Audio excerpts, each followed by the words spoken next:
Negotiable instrument, negotiable instrument. This is the one of the most technical topic of CIPCC. Generally students बड़ा घबराते हैं, अरे बड़ा technical है, समझ में नहीं आता.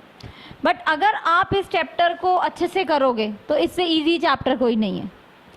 अब देखो इसमें दो वर्ड्स आते हैं, एक नेगोशिएबल और एक इंस्ट्रूमेंट.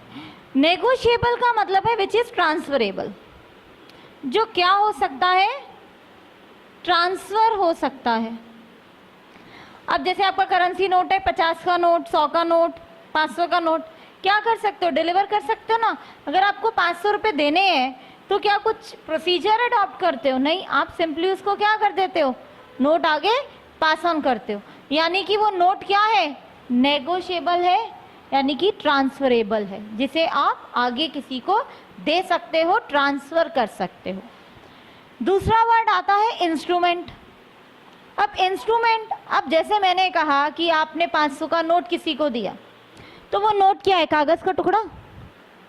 आपने चेक दिया किसी को, चेक तो सबको पता है ना, तो आपने चेक दिया किसी को, तो चेक क्या है, एक कागज का टुकड़ा, एक डॉक्यूमेंट.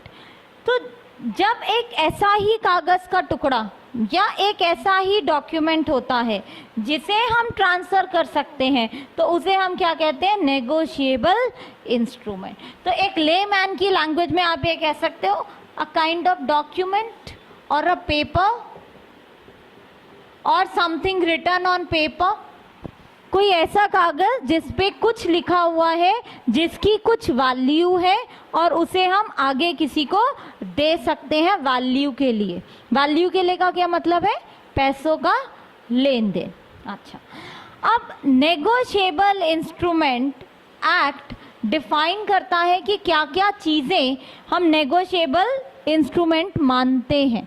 तो उसमें 3 कैटेगरीज हम पढ़ते हैं.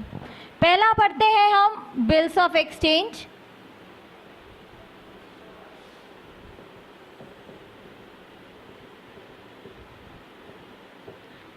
दूसरा हम इसमें पढ़ते हैं प्रॉमिसरी नोट,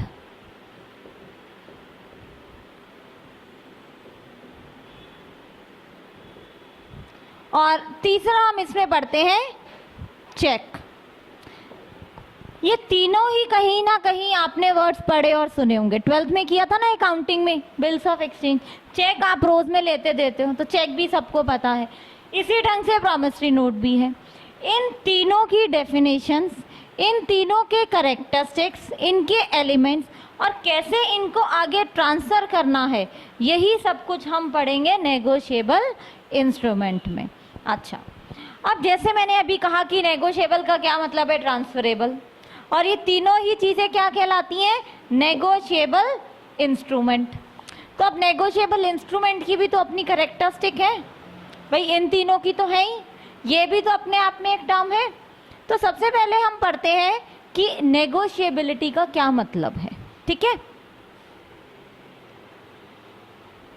फिर इसे कोरिलेट करेंगे हम इन तीनों चीज़ों के साथ. अब देखो, नेगोशिएबल की जब हम बात करते हैं, ट्रांसफरेबल मैंने बोला, इसमें हमने 3 चीज़ें पढ़ी. पहला क्या, फ्रीली ट्रांसफरेबल, एक होता है ट्रांसफरेबल, एक होता है फ्रीली ट्रांसफरेबल. क्योंकि देखो, ट्रांसफ़र तो बहुत सारी चीज़ें हो सकती हैं. घर भी ट्रांसफ़र होता है, आपका बंगला भी ट्रांसफ़र हो सकता है, गाड़ी भी ट्रांसफ़र हो सकती है, बट फ्रीली ट्रांसफरेबल होना चाहिए, जिसको आप इजीली ले दे सको. ठीक है. दूसरा हम इसमें कहते हैं, जो भी इसका होल्डर होता है उसे इस इंस्ट्रूमेंट का क्या मिलता है, टाइटल मिलता है. और तीसरा हम ये कहते हैं एंटाइटलमेंट टू स्यू.